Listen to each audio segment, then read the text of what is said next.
कोपर्डी खून खटला अंतिम टप्प्यात आला असून सरकारी पक्षाच्या वतीनं सर्व साक्षीदारांची साक्ष पूर्ण झाली आहे।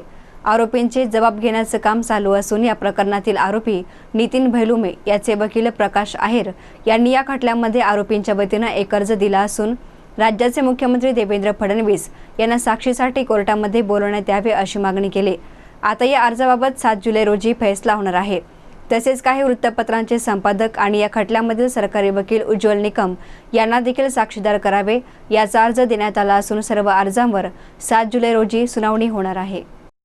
कारण ते सगळ्या महाराष्ट्राने त्यांना बघितलेले चॅनलवर त्या कोपर्डी खटल्यामध्ये मुख्यमंत्र्यांनी काय काय स्टेटमेंट केले विधानसभेमध्ये आणि मुख्यमंत्री जेव्हा कोपर्डीमध्ये येऊन भेट देऊन गेले त्याच्यानंतर ह्या दलित मुलांवर ह्या गुन्ह्यामध्ये त्यांना गोवण्यात आलेले आहे।